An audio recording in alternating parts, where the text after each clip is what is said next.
के प्रांगण में मौजूद नंदी बोल रहा हूं। मैं आज ही आपको सब कुछ सच बता सकता हूं। 2 मिनट लगेंगे, लेकिन मेरी आंखों से बहते आंसुओं का आप महसूस नहीं कर पाओगे। मैंने स्वयं अपने ऊपर इतने हथौड़ों और कई कई प्रकार के वार झेले हैं, जिसका दर्द और पीड़ा मैंने आज तक किसी को नहीं बताई। मैं कई सदियों से यहां बैठा हूं। मुझे तो ये कहने में भी शर्म आती है कि मेरे चाहने वालों को ये तक नहीं पता कि मुझे स्थापित किसने और कब किया था। लेकिन मैं आपको कह दूं, मैं अनादिकाल से मेरे प्रभु को निहारते आया हूं। मुझे सदियों पूर्व से ही मेरी आंखों के सामने अंधकार छा गया था। इस अंधकारमयी पीड़ा को मेरे अलावा और कोई नहीं जान सकता। मैंने वो पीड़ा देखी है। मैंने वो पीड़ा सही है।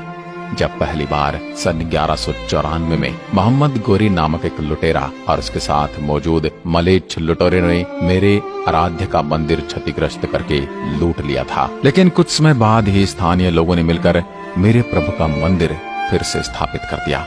मुझे आभास हुआ कि शायद अब मैं हमेशा फिर से अपने प्रभु को निहारता रहूंगा। लेकिन सन 1447 में मैंने फिर वही खूनी खेल देखा। जिस मंदिर में कभी दूध की नदियां बहा करती थी, वहां रक्त बहते हुए देखा। क्योंकि सन 1447 में जौनपुर के सुल्तान मोहम्मद शाह द्वारा तोड़ दिया गया था एक बार फिर से मेरा यह मंदिर, और मूर्ति पूजकों को मार दिया गया। अगर विश्व में कोई पीड़ितों का देश होगा तो सर्वप्रथम मेरे बारे में ही चर्चा होती है। जिस पीड़ा से मैं पीड़ित हूँ, उसके बारे में आज तक कहीं कोई चर्चा मैंने नहीं सुनी। मैं यहीं वीरान भूमि पर बैठे बैठे सारे खूनी खेल को देखता रहा। फिर एक बार मैंने प्रसन्नता का आभास किया जब सन 1585 में राजा टोडरमल जी की सहायता से पंडित नारायण भट्ट जी द्वारा मेरे स्थान पर एक भव्य मंदिर का पुनर्निर्माण किया गया। टोडरमल जी ने मंदिर का पुनर्निर्माण सन 1585 में करवाया था। मैं प्रसन्नता के मारे नाचने लगा था, क्योंकि मैंने पुनः वही वैभव प्राप्त कर लिया था। लेकिन कुछ ही वर्षों में पुनः मेरी इस प्रसन्नता को किसी की नजर लग गई। अमेरिकी इतिहासकार ने अपनी किताब में लिखा था कि आक्रांताओं ने भारत में जो आक्रमण किए, उसका वर्णन कभी किसी ने अच्छे से नहीं किया, वरना भारत में धार्मिक लोगों ने जो यातनाएं झेली हैं, उसका वर्णन करना बड़ा ही मुश्किल हो जाता। एक बार फिर शाहजहां ने सन 1632 में अपना आदेश पारित किया कि मंदिर तोड़ दो, मूर्ति पूजकों का भंजन कर दो, मूर्तियों का विनाश कर दो। फिर क्या था, हजारों हिंदुओं का विनाश कर दिया गया। शाहजहां की सेना का हिंदुओं ने प्रबल विरोध किया। जिस काशी में भजन और कीर्तन होते थे, वहां 1632 में खूनी खेल हो रहा था। मूर्ति पूजकों को मूर्ति पूजा का दंड दिया जा रहा था। जिन पंडितों के हाथों में वेद पुराण थे, उनके हाथ में मैंने त्रिशूल देखे। भारी विरोध के कारण आक्रमणकारी मेन ग्रह को तो नहीं तोड़ पाए, लेकिन काशी में मौजूद अन्य 63 मंदिरों को तोड़ दिया गया। मूर्ति पूजकों को ऐसा दंड मैंने देते हुए कभी न सोचा था। शाहजहां की सेना तो चली गई, लेकिन पीछे जो नरसंहार और पीड़ा का दृश्य मैंने देखा, वह आज भी मेरे हृदय को झकझोर देता है। जैसे तैसे कुछ वर्ष गुजरे और फिर एक अन्य हमलावर औरंगजेब ने 18 अप्रैल 1669 में आदेश पारित किया कि काशी विश्वनाथ का ज्ञानवापी मंदिर तोड़ दो, और फिर से मूर्ति पूजकों के ऊपर आक्रमण हुआ। इनकी राजा से कोई दुश्मनी नहीं थी, परंतु राजा को इनका मूर्ति पूजक होना ही इनका सबसे बड़ा अपराध लगता था। औरंगजेब के इस आदेश की प्रति को आज भी कोलकाता की लाइब्रेरी में सुरक्षित रखा हुआ है।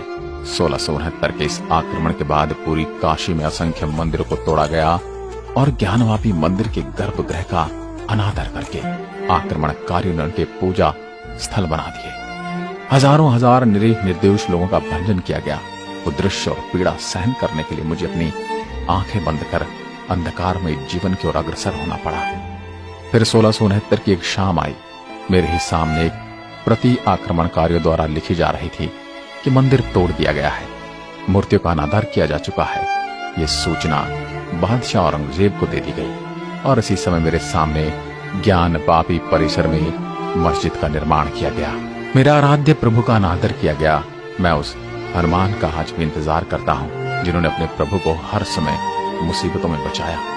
मैं अपनी आंखों के सामने हमेशा से अपने प्रभु के दर्शन करता था, लेकिन अब मेरी आंखों के सामने क्या है वो प्रभु के भक्त सब जानते हैं। कौन कहता है कि सिर्फ प्रभु ही भक्तों को बचाते हैं? रामायण काल में हनुमान जी ने हर समय प्रभु की छाया बनकर उनकी सहायता की थी। मैं आज मेरे प्रभु के चाहने वालों से उसी हनुमान होने की प्रतीक्षा कर रहा हूँ। मंदिर परिसर में मस्जिद बनाए जाने के 125 साल बाद तक कोई ज्ञानवापी परिसर में मंदिर नहीं था, और फिर समय आया 1735 का, और इंदौर की महारानी देवी अहिल्याबाई ने ज्ञानवापी परिसर के पास काशी विश्वनाथ मंदिर का निर्माण कराया। कुछ राजाओं ने मेरे बारे में सलाह दी थी कि मुझे इस स्थान से हटाकर नए मंदिर के प्रांगण में शिवलिंग के सामने स्थापित कर दिया जाए। उस समय महारानी देवी अहिल्याबाई का जवाब था घोर और गुस्से वाले स्वर में, नहीं नहीं, नंदी महाराज को इसी तरह यहीं बैठे बैठे अपने प्रभु का स्मरण करना पड़ेगा, चाहे कितने ही वर्ष बीत जाएं, नंदी महाराज को अंत तक प्रतीक्षा करनी होगी। वाक्य आज भी मेरे कान में गूंजता है। कभी कभी मैं टूट जाता हूँ, दिल बैठ जाता है, आंखों से आंसुओं की बूंदें टपकने लगती हैं, परंतु मैं महारानी देवी अहिल्याबाई को वो वाक्य स्मरण कर लेता हूँ।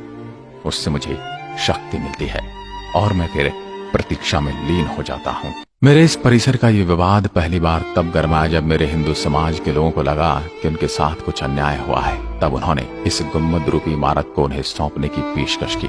30 दिसंबर 1810 को मेरे नजदीकी शहर बनारस के तत्कालीन जिलाधिकारी मिस्टर वाटसन ने अपने परिषद के उपाध्यक्ष से एक पत्र लिखकर इस ज्ञानवापी परिसर को हमेशा के लिए हिंदू समाज को सौंपने की मांग की, लेकिन ये काम कभी पूरा न हो सका। आगे आपको बताते चलूं कि 1829 से 1830 तक ग्वालियर की महारानी बैजाबाई ने इस मंदिर में ज्ञानवापी मंडप बनवाया था और महाराजा नेपाल ने मेरी एक प्रतिमा स्थापित करवाई थी।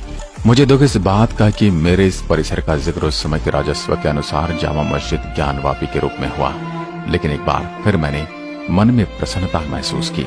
1980 के दशक में विश्व हिंदू संगठन ने कुछ राष्ट्रवादी ताकतों के साथ मिलकर ज्ञानवापी मस्जिद के स्थान पर मंदिर बनाने के उद्देश्य से एक बड़ा राष्ट्रव्यापी अभियान चलाया था, और हिंदू पक्ष की ओर से कुछ विद्वान थे जिनके मैं नाम ले रहा हूँ।